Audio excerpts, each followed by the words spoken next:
Live via Skype, it's the hashtag Wrestling Podcast. I'm your host, Turnbuckle Jim, and with me, my two surprises of the week. Devon Dudley, no, Fast Count. And the icon, Titantron.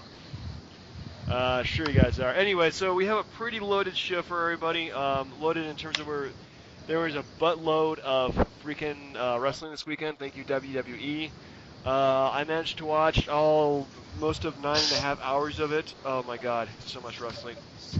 Well, let's go ahead and talk about NXT, which I really enjoyed. I don't know about you guys, but I thought it was the best show.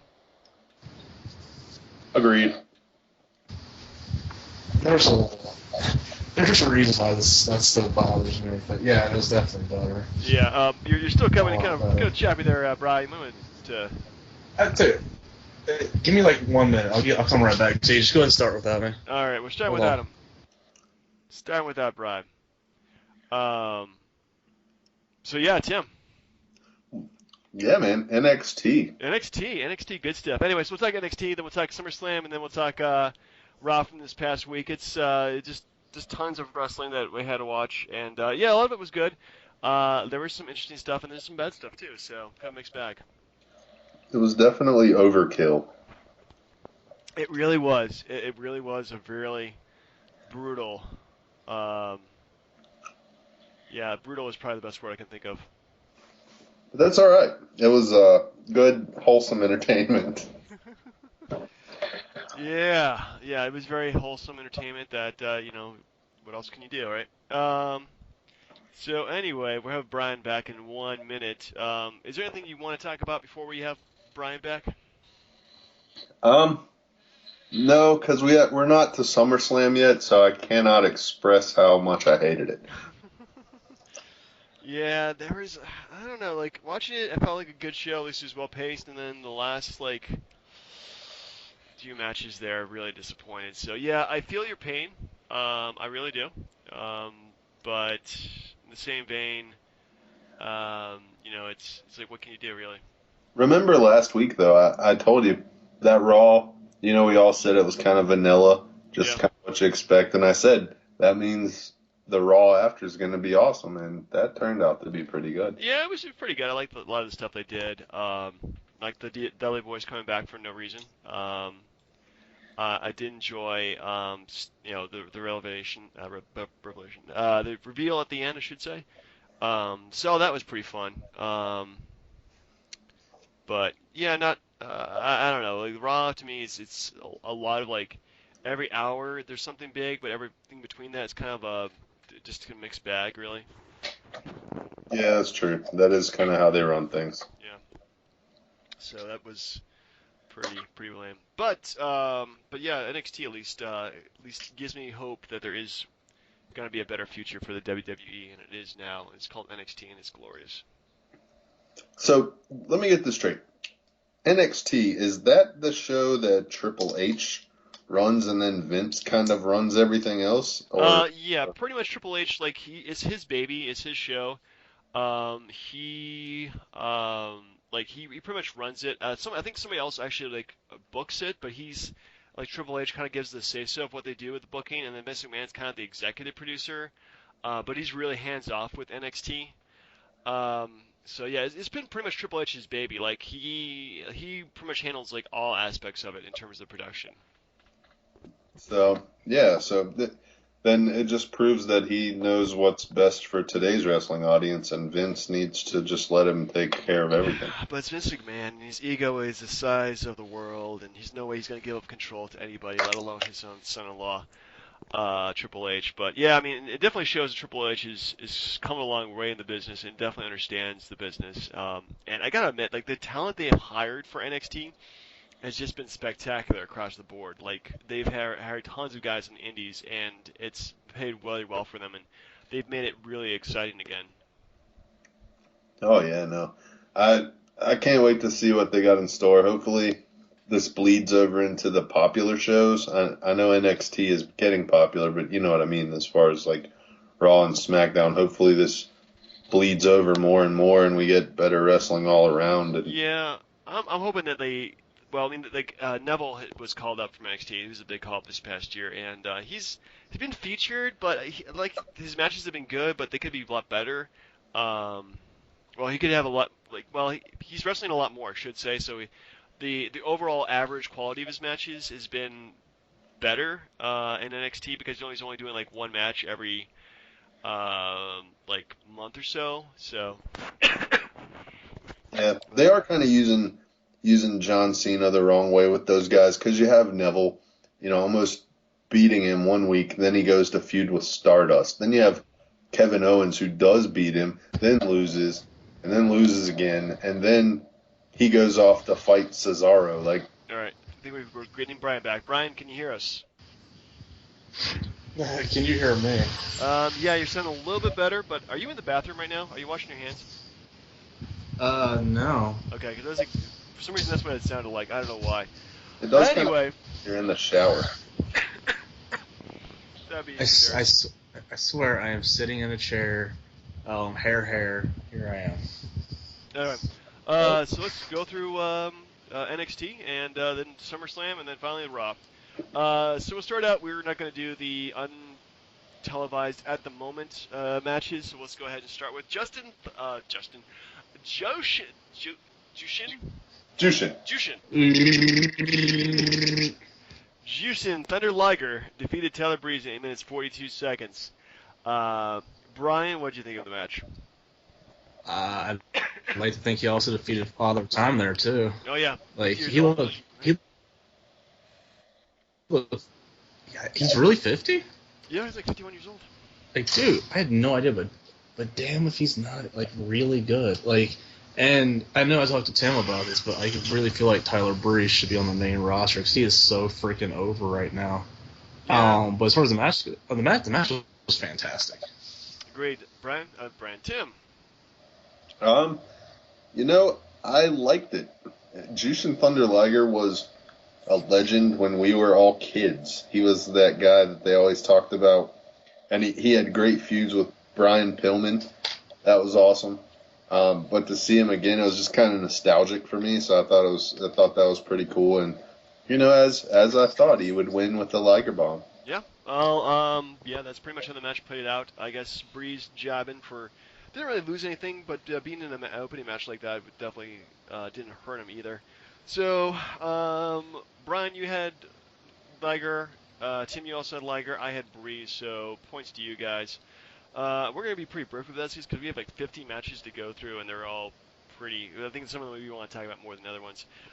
Next up, we have Blake and Murphy losing to the Vaudevillains in 10 minutes 16 seconds.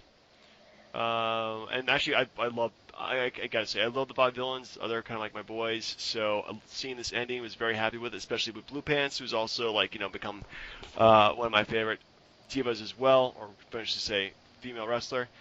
Tim, what'd you think about the match? They stole those belts right off the clearance rack, but but it was good. No, I liked it, and I thought it was time for someone else because Blake and Murphy have held those titles way too long, and they always seem to win. So why not give it to a team everybody loves? Yeah, oddly, the Vaudevillains did not cheat to win the match. They were the faces in this. Go figure. Brian, what'd you think? I know you don't watch NXT as much as say me and Tim do. Well, that's kind of why I got this one wrong, but I'll tell you this much: when you say clearance rack, is that a boob, Alexis? Because I don't know. But as far as the match, I thought those dudes were villains, and now they're like good guys, and Blake and whatever his name is are a bunch of jerks. Like the match itself was all right, but I just can't. Every time I look at the Vaudevillains, I think they're part of the freaking Flintstones or something. Yeah. Like they're like they look like Barney and Fred with their freaking outfits on, man. They kind of do. They're kind of throwbacks to the 1910s, I guess. So, yeah, I mean, they originally were heels, but then they evolved to being much more popular. So they did do I guess a face turn at some point. I can't remember. But yeah, you got that wrong, Brian, with the team Blake and Murphy. Me and Tim got the Vaudevillains, so 1 point to me, 2 points to Tim, and 1 point to Brian. Next up, we have Apollo Crews defeated Ty Dillinger. It essentially was a debut squash. Well, I was going to say a squash match. He definitely got some offense in, Tyler Dillinger did. But yeah, definitely an introduction match, you should say. Brian, what do you think about it? I am still mad that he didn't come out looking like Apollo Creed in Rocky 4. Yeah, big disappointment. Tim? A little bit, but it's a good match. Um, yeah, I'm also a little disappointed he didn't come out in the American flag trunks. But other than that, he's definitely super talented, and I'm looking forward to seeing what he can do in the future. Yeah, I like his finishing move where he does the Gorilla Press Slam and then the standing moonsault. It's like the Ultimate Warrior meets Van Damme. Also, he kind of reminds me of a small version of Bobby Lashley. I get that. Yeah, definitely small, but So a lot more charisma though. So it's I think it's impressive, and that's what you get. Yeah. Yeah. Anyway, so we all got that one right. So yeah, that was pretty obvious he was going to win. Next up, we have Samoa Joe defeated Barry Corbin in 10 minutes and 21 seconds. Tim, what do you think about this match? It was kind of just like two bulls going at it, you know? Yeah. They pretty much beat the crap out of each other, and Joe got him at the end. It was a good match, though. Very competitive. I thought it was going to be more one-sided, but it actually was pretty rock-solid match. Yeah, one thing I don't like about Baron Corbin is he has zero personality, like zero charisma, but he's got a good like presence inside the ring itself. So having like some kind of build up and doing a feud with Samoa Joe gives him that kind of edge, and hopefully he can develop that and become more of a character as opposed to just this guy who walks in the middle of the ring, does like one move and wins the match. It's lame. Anyway, Brian, what do you think about it? He's not paid by the hour, you know. That is true. So let's see here. In this match, what was our pick for that? I had Joe, yay. Brian, you had Baron Corbin, and Tim, you also had Joe. So that is Tim at 4 points, me at 3 points, Brian at 2 points. I'd like to add this is Bizarro Week. Just putting that out there. Yeah. Anyway, next up we have the first part of the double main event. I'm glad they make that a double main event. It's Sasha Banks losing to Bayley in probably what many people consider to be the match of the year. Brian, agree, disagree? I mean, it's kind of tough when you think about other types of competition for it, but it's definitely a top Divas match. As far as top match overall, I can't give it that yet. I'm really thinking about it. But again, it speaks to the fact that the NXT roster has more freedom than the main roster does, and if it was equal on both sides, we wouldn't be talking about this match, honestly. Just a thought. Brian? Yeah. But Tim, I don't know what I'm talking about now. I was like, did you not hear him? Yeah, Brian. I was concerned. I was like, huh, what? Huh? What? No, I agree, kind of echo what Brian said. I don't know about match of the year. It could definitely be in the running because it was a damn good match.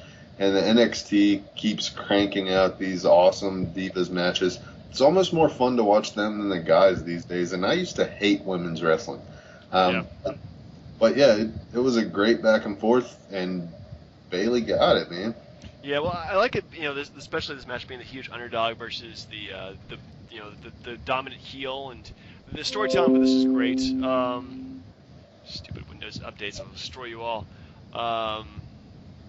Totally killed my train of thought. But yeah, pretty much women's wrestling is the way it's presented. Like having these like gorgeous women go out in the ring and just do a terrible job out of it. Eva Marie. Yeah, that really turns me off in terms of watching wrestling. But seeing like somebody like a Bayley, who honestly she's not 5 stars, but she's a damn good wrestler. She's great at what she does with that. And her and Sasha Banks giving them almost 20 minutes to tell a story like that in the ring, then it's as good as the guys will be easily. So I think this has definitely gone forward, especially well with with women's wrestling, in particular. It told a fan-freaking-tastic story. You got caught up in it.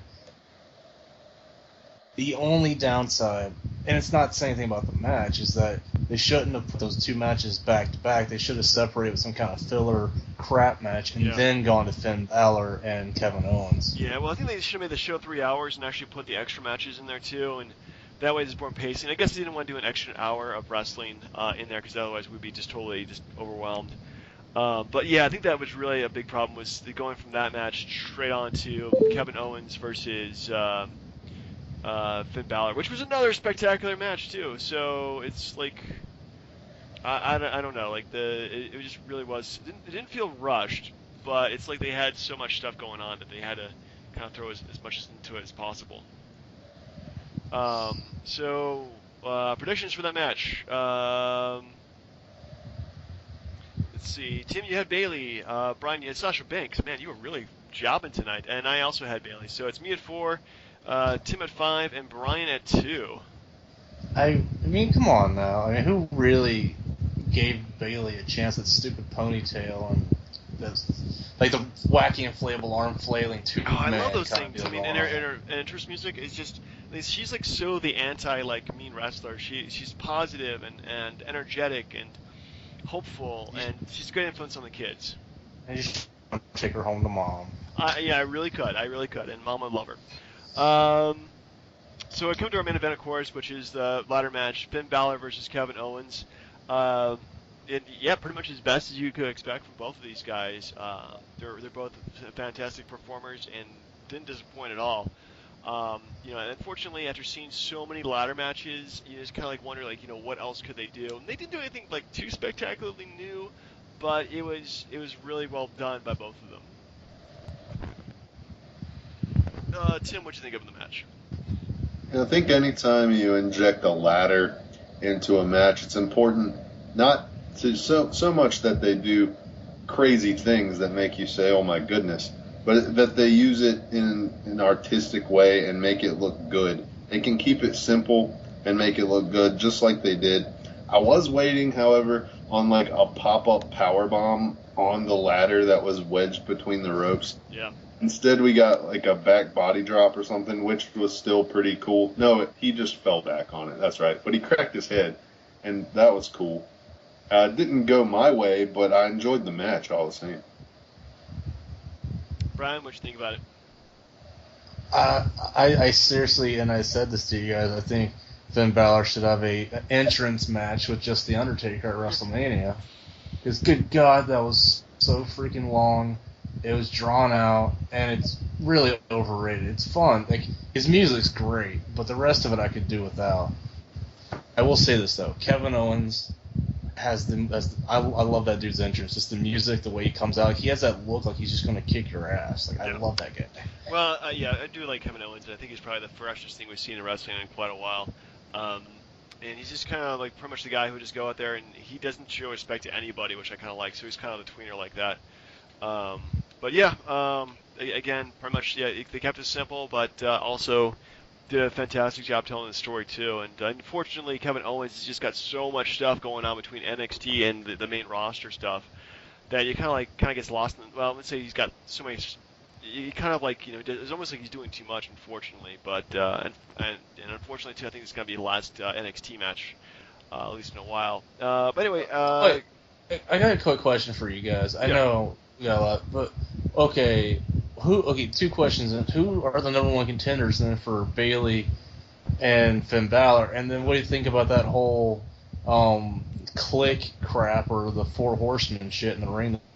I think that was definitely after the match. that was definitely premeditated. I think they definitely got permission to do that because I thought it looked cool. The Brooke character, but who cares?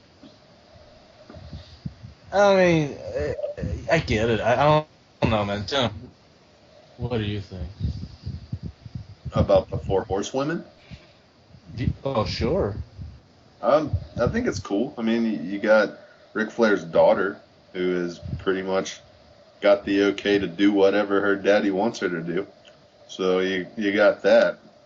And, I don't remember your other question.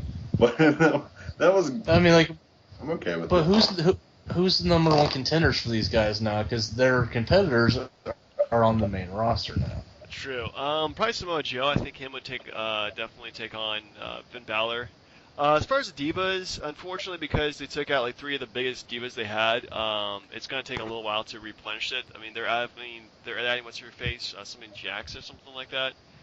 Right. Uh, yeah, they have Alexa Bliss, who's pretty good, and she needs to do something more singles as opposed to being a man or ballet kind of role.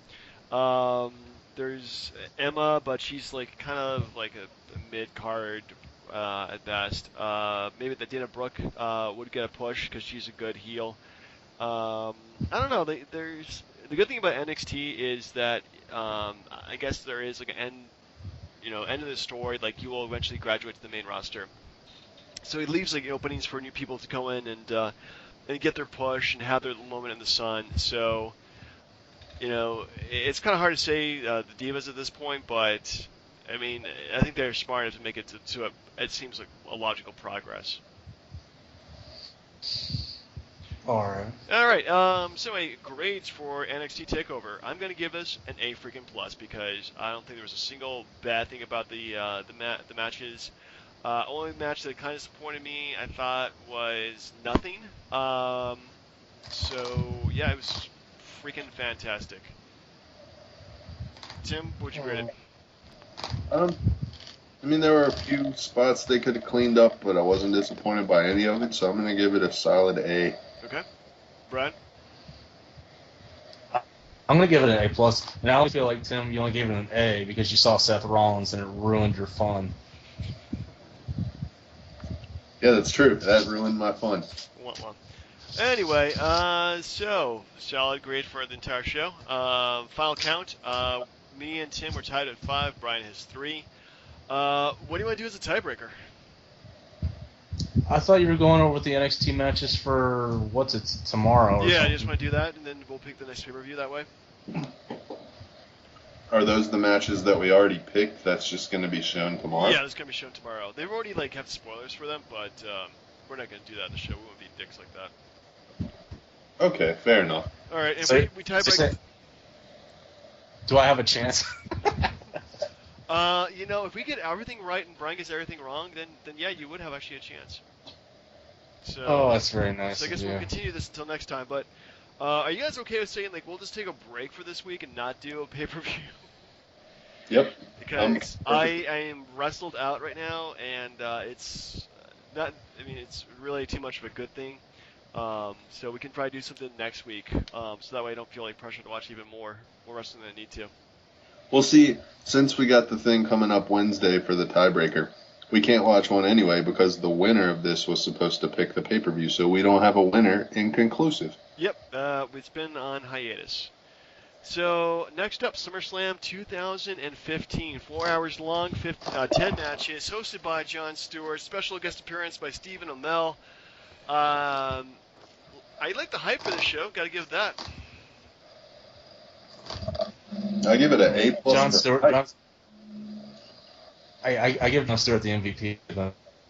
Yes, well, we'll get to that in just a few moments, actually. But so we'll start out with the opening match, which is to be scrolled down on. Okay, Sheamus defeated Randy Orton.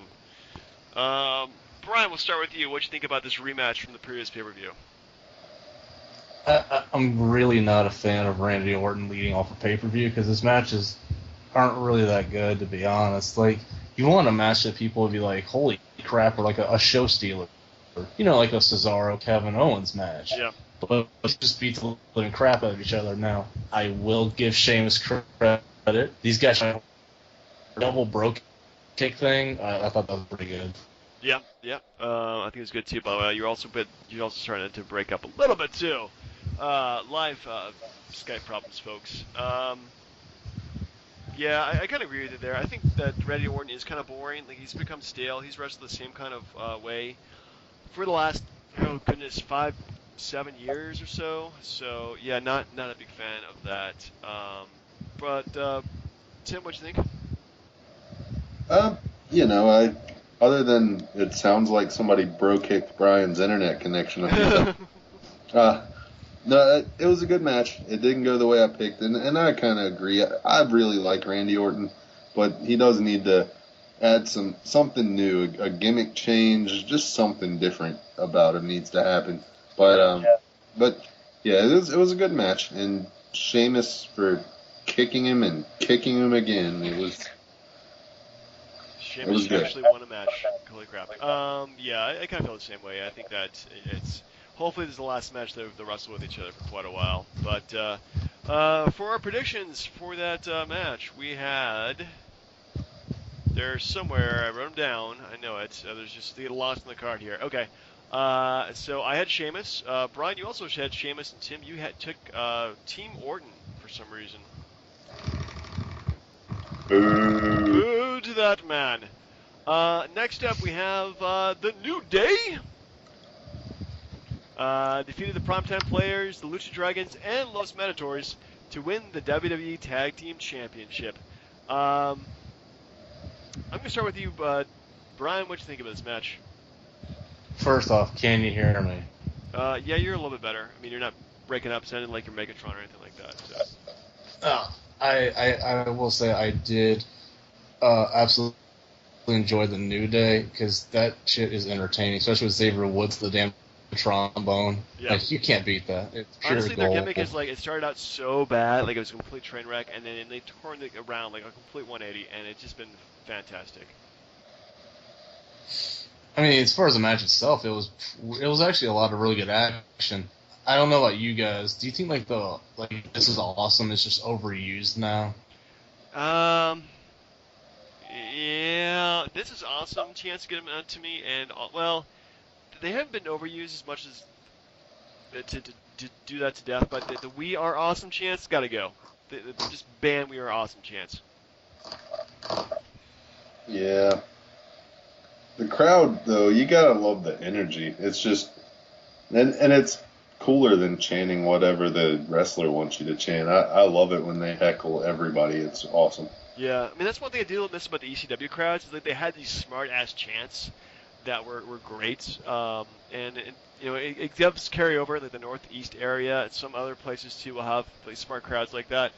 But yeah, having the good energy of this crowd. I mean, there's one thing I think I liked about the Barclays Center is that they had energy from start to finish. Like for 3 freaking nights of wrestling, they were just 100%.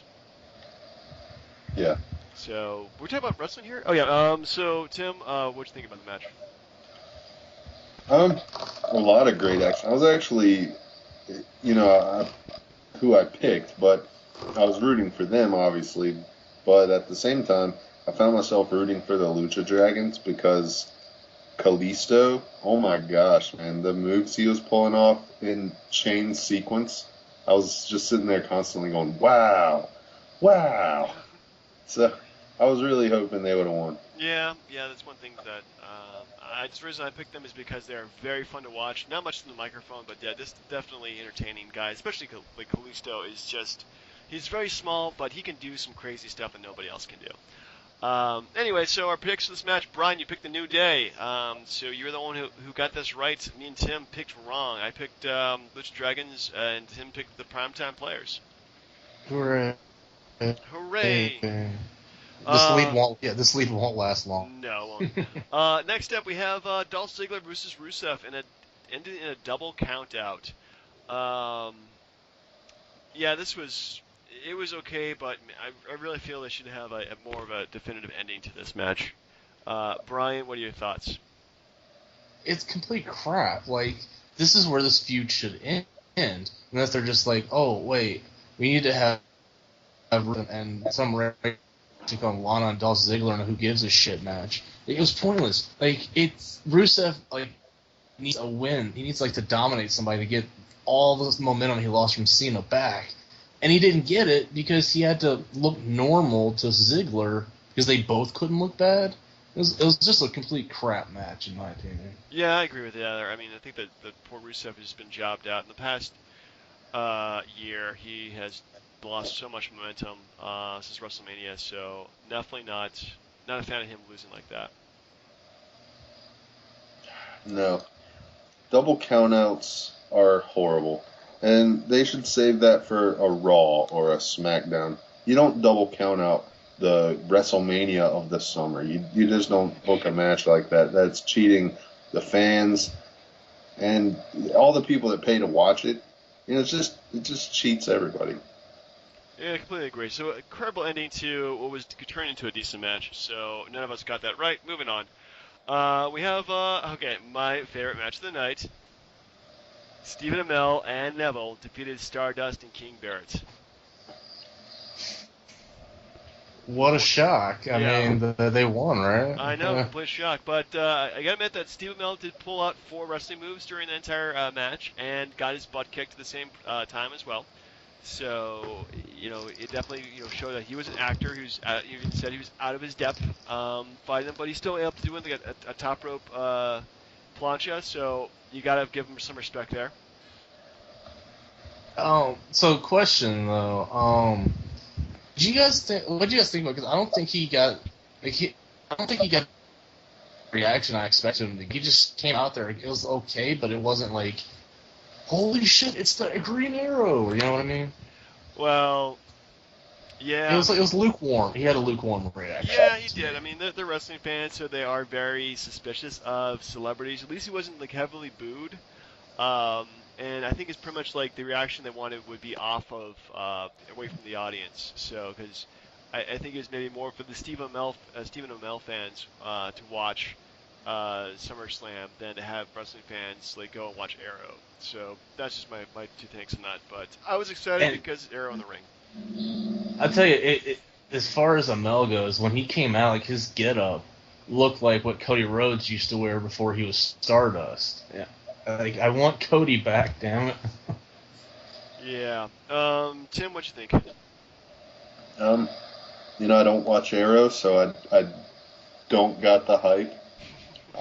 But I thought he was impressive as far as a celebrity getting in the ring goes. He wasn't like Seth Green, so it was good.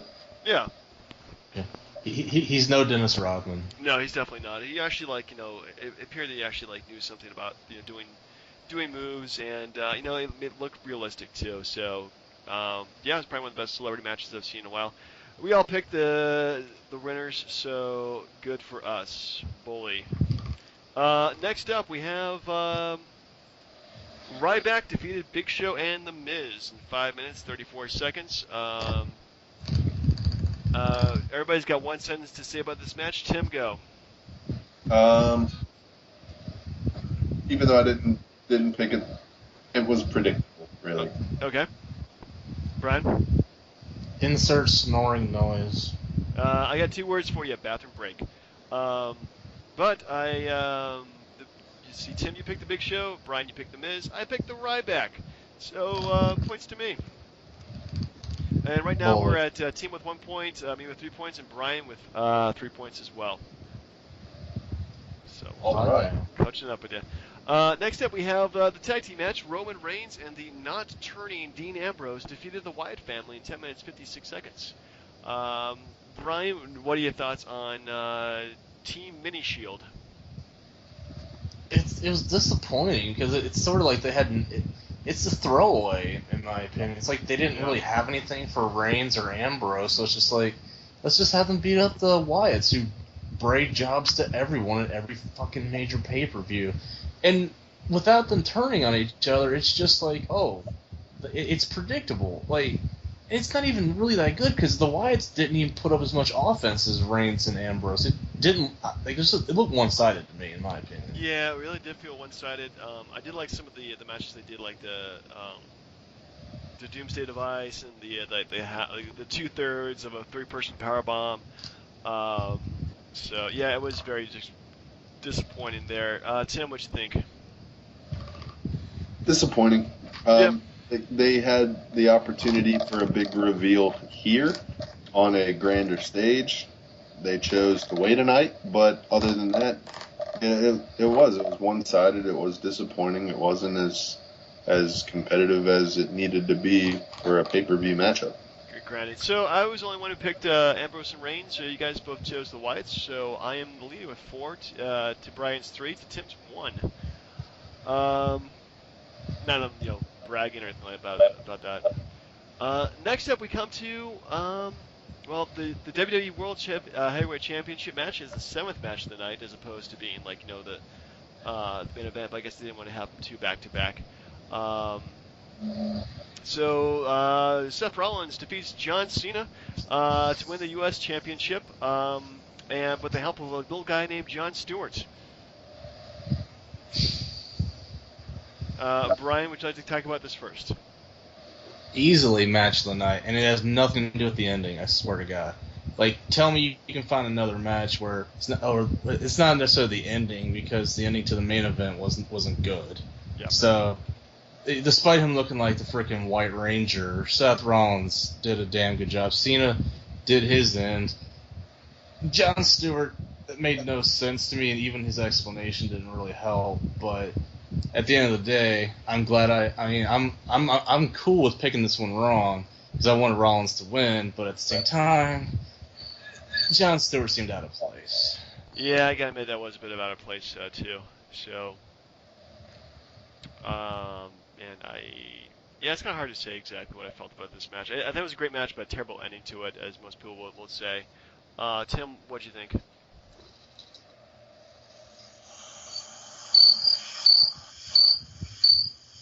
Tim? Mosquito Tim. Mosquito Tim. I was just playing crickets there, if you couldn't hear. Um, anyway, it probably didn't pick up well in the audio.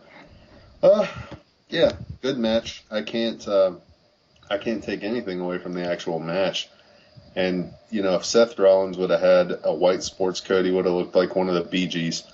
But Jon Stewart coming out at the end, it made no sense at all in my mind until the next night when he kind of explained himself just to make it act like it made sense. But it just really put a sour taste in my mouth. I didn't care for the fact that Cena lost. I don't care about that, even though I do enjoy when he wins sometimes because I'm a fan. But if they're going to keep having Seth Rollins hold the belt and make him look like this all-powerful champion, he needs to at least win one clean match.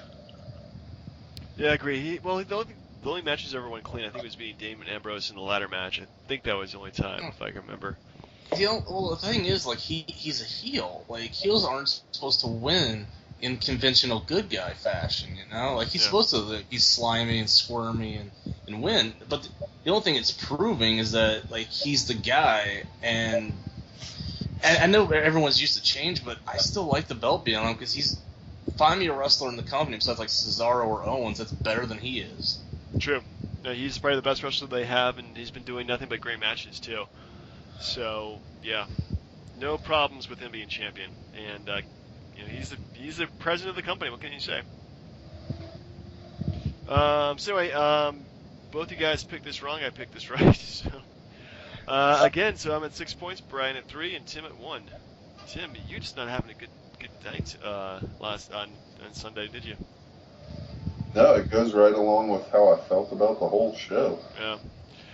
Next up, we have the women's or divas 3-team elimination match. So we have Team PCB, which is difficult to say, Team Bella, and Team Bad, which is easy to say. And Team Paige, Charlotte, and Becky Lynch won the match. I don't know why that introduction seemed really weird. Tim, what you think about it? Decent match, not nearly as good as the match the previous night with Bailey. Bailey. I was trying to say like Riley. Anyway, not as good as that match, but it was impressive. And they keep churning out these impressive matches. It's making me want like an all diva show because they're doing great things. Definitely a lot better than some of the guy wrestlers. Give you that easily. So yeah, Brian.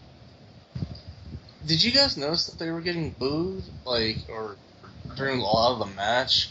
Like, I read what Mick Foley said about that, but it's like it's great and all. I mean, the Revolution's fine, but I'm tired of seeing these matches. Like, I didn't care to watch it at all. Like, the fact that Nikki hasn't had to put the belt up, I don't know if they're just that desperate and like, oh my god, we have to beat AJ Lee's record because she left the company or something. It's ridiculous. Like, this Revolution's fine, but settle on it, get a number one contender, and get the belt off of Nikki. Otherwise, this is all pointless. I don't care. Yeah, it feels like they really, really need to have some kind of storyline because this whole Divas Revolution thing, unfortunately, they shed on it a ton last night, and yeah, it's getting old, it's getting played. They really needed to make things a bit more exciting and interesting to it. So have storylines, have do matches in between. Having the three women fight each other. I think that'd be awesome. If it's like the one contender, Paige versus Charlotte versus Becky Lynch. That would be match of the night, I think. Well, But I'm just saying, like, they have our attention. They need to keep it. That's all. absolutely. Tim, what you think? Quick side note: if you are missing AJ Lee, please watch the Madden 16 movie trailer. That was the greatest thing I've seen all week. It's So ridiculous. Oh but my goodness. It was good. It was good. But damn. Colin Kaepernick as Al Pacino from Son of a Woman. it's absolutely hilarious. But besides that, I echo what Brian says. They have the attention. They do need to make things a little fresh and make it a little more competitive. These girls need to all fight each other instead of teaming up and just go at it. Let's see who's the best. Yeah, definitely. Well, if you have teams, it's easier to break them up, and this starts good storylines too. Anyway, so before the last match, we have Cesaro losing to Kevin Owens, and Kevin Owens finally getting a win on pay-per-view since he beat Cena. Let's go with you, Tim. What you think? Good match. It was good. It wasn't as good as I thought it would be. I thought there would be a little more back and forth, but they were really just biding their time, waiting on the Taker and Lesnar match. And Kevin Owens did go through hell the night before, so he couldn't have lasted very long anyway. But it wasn't a bad match. It just wasn't as spectacular as I thought it could have been. I agree. I think they could have done a better job, but then they probably were crushed for time limit and everything too, so they had a lot of pressure there. Brian? So you talking about Cesaro and Kevin Owens? Dude, I thought that match was damn good. Like, it should have led the show. It was actually pretty much in consideration for match of the night. And considering the match that he just went through the night before, how do you not give him extra consideration for how damn good Kevin Owens was with Cesaro? Yeah, I give you that. I mean, I think, but the thing is too, like, I was at this point, it's the ninth of 10 matches. I was excited for the entire match, but I think I've seen better stuff from Cesaro and Kevin Owens. So, Yeah, definitely not taking away anything from the match. It was good. It was competitive, but I've seen both guys put on better performances elsewhere, and if they would have both brought that to the match, it would have put it over the top. Like you said, it was already pretty much one of the match of the night contenders because of how crappy the rest of the pay-per-view already was. But they could have brought a little more of their A game. yeah, I agree. The more of an A game would probably be better.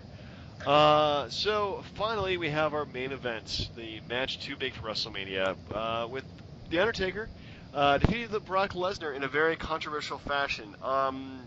Let's start with you, Brian, and please keep it civil. Wait, who did I pick though? You picked. Let's see here.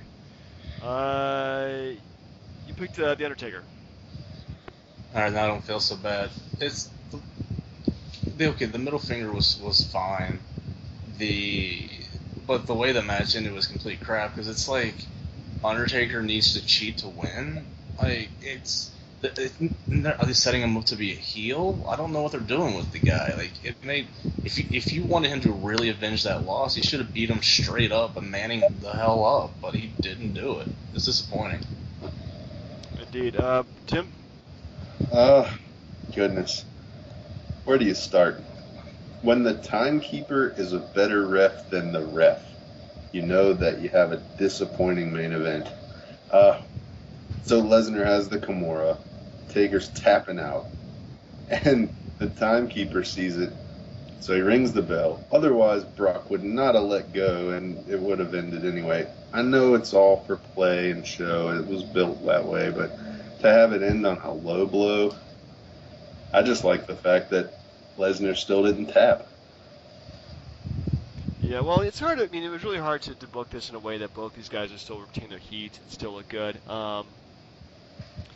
It's almost kind of hard to say exactly what would be the best finish for this, and I don't think this is a terrible finish for it, but it could have been a lot better. They could have made a lot more better decisions in terms of ending the match, and So yeah, I think the Ultimate Day. I was probably disappointed in the ending. It's probably the best thing because it was again such a brutal match for both these men too. They were definitely, just took the fight to each other. If they wanted the Taker to win so bad, and if you notice too, like leading up to the match, all the commentators talked about the low blows, the low blow. Oh, he went low again. Oh, he went low again when he kept kicking in between the legs. Yeah. So I felt like that was going to play a role anyway.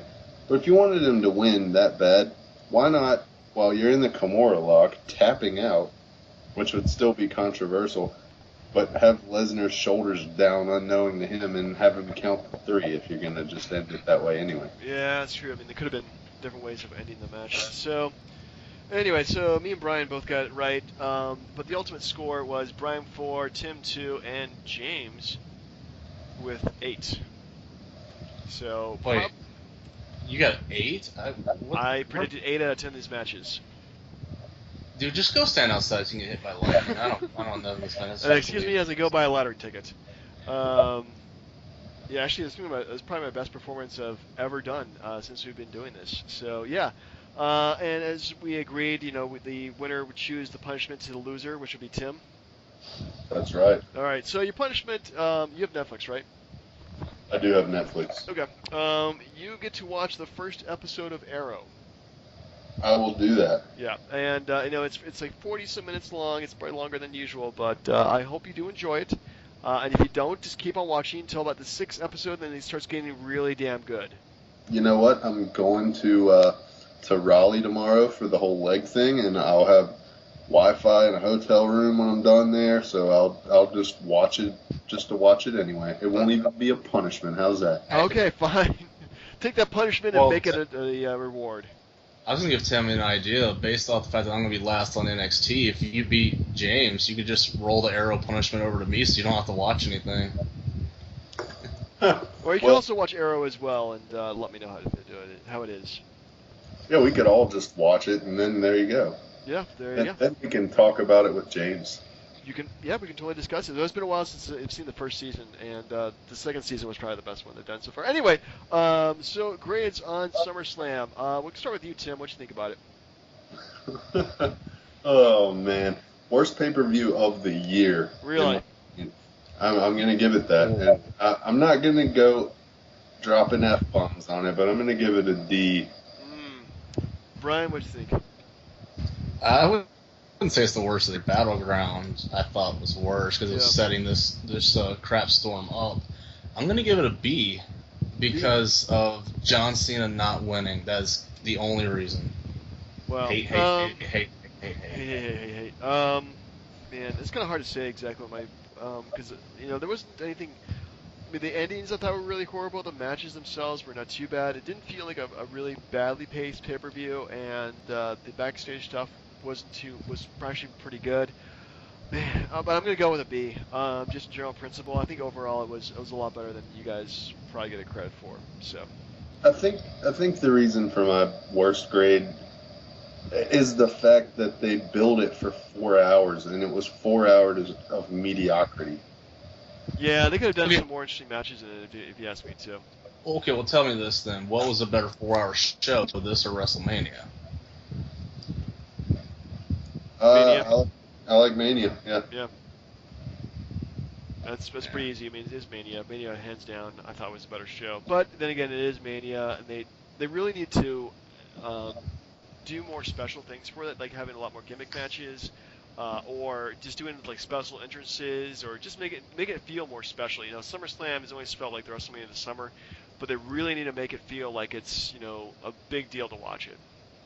I feel like they need to do some things like the old WCW where they had shows outside at the MGM with a pool surrounding the ring. Just crazy stuff, man. Summerfest. Yeah, I don't think they need to do that, but I think, yeah, it was pretty. Ooh, dude, you could have like those fake sharks and have instead of being lumberjacks, have like lumber sharks. See? Yeah, that's terrible. So anyway, we have a very short period of time to review Raw from the next night. Of course, everybody may or may not be aware the Dudley Boys returned somehow. I didn't hear about this online. So did Sting. So it's like they're bringing back old guys again. John Cena was told by Jon Stewart that the only reason Stewart betrayed him, or didn't betrayed him, but hit him on the with the chair, is because he just didn't like John Cena winning the belt 16 times. So yeah, that was pretty much the highlights. Did I miss anything? Braun Strowman. Oh, right. New member of the Wyatt families, Braun, what's his face? Strowman. Strowman. Oh my goodness. Yeah, he looks like the Mountain, and freaking Sam from Game of Thrones had a baby. Does anybody get that reference? Mountain. That's the guy that was at NXT, correct? I don't think he was in NXT actually. No. He was like there in the crowd one night for one. Maybe he was. He's a really big dude from. Where's he from? Iceland, I think. Yeah. Yeah. Anyway, so where was he going with that? Yeah, so that he did debut for the Wyatt family. So it's like, picking up the war. Maybe there'll be a third member of the revamped Shield. I don't know. Maybe that'll be the Mountain. Ooh, that would be interesting. That would be a celebrity that you wouldn't want to mess with. Anyway, so grades. What do you guys give the Raw from the next night? Or thoughts you guys had? Just want to really quickly share them with us. Go for it, Brian. I thought this is what like the night after WrestleMania should have been like, because you added a new Wyatt member. Right. Sting came back, the bogus statue. They had that 8-man tag where all the good guys won, so everyone's happy. I don't have a problem with it.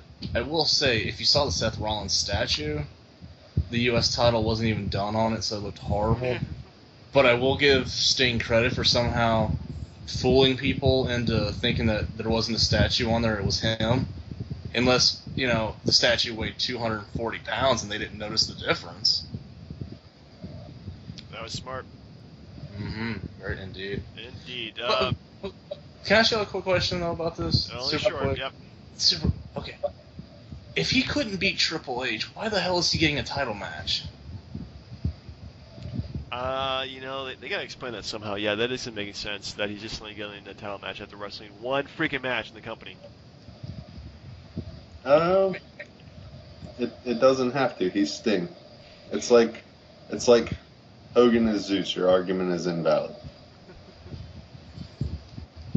But then you saw Triple H leave the ring with Stephanie. Like, wait, I beat you at Mania. Why am I leaving the ring? Why am I? Yeah, they all shook hands and hugged. Yeah, that didn't make much sense. Anyway, so yeah, what grade that you would give Raw, Brian? Oh, I'd give it a B, just because I didn't like Cena giving Jon Stewart the AA. All right, Tim. I'm gonna give it a B plus because I loved it, and Sting coming back. I thought it was gonna be John Cena under the blanket. I really did, the way they were setting it up. But then Sting, even better, right? And then I think Cena's attitude kind of changed. He kind of bit back into the old thugonomics there towards the end, which I like that. Braun Strowman, oh my gosh, who's gonna beat that guy? He can throw Roman Reigns off of him with one arm. And yeah, I thought it was a good show. The Dudleys too, come on, one of the best Raws of the year. Yeah, at least it was my best Raws of the year, so I give it a good B plus, maybe an A. And the Dudleys are back on full time. That's something too. That is interesting. I don't know if they'd be able to compete the way they did before, but then again, they were dominant. So does this mean we're going to have a Edge and Christian and Hardy Boys reunions too? If only Edge could wrestle. If only Christian could wrestle too. They do need at least Jeff Hardy back. Maybe not Matt, but Jeff Hardy would be a good NXT addition. It would be interesting in NXT, yeah. Anyway, so for next week, I think we're going to take a break from doing pay-per-views. It's been quite a while. We'll pick that up next week. We'll do maybe a draft. We'll have to talk about this during the week. I want to do a draft of wrestlers, do our fantasy Raw matches. Come on, guys. I think it'd be fun. Just make parameters of how the point structure would work, and I feel like we could do it easily. Okay. Yeah, I think it'd be pretty simple, but we'll talk about that over chat and whatnot. Anything you guys want to end with? Just make sure we have like one spot. You know, like how we had like that split running back, wide receiver spot. We need a jobber spot. Jobber spot, yeah, the one. All right, Well, let's see what we can do here. we're not going to have bench players, right? It's going to be 3 wrestlers, a tag team, and a diva. Yeah, so it'll be 3 wrestlers, tag team, and diva. All right. Yeah, that's not bad. And just monitor them throughout the months and count your points. Sounds good. All right, well, for the hashtag wrestling podcast, I've been Turnbuckle Jim. Fast count. Titan Trizzle. And folks, we'll see you on the flip side.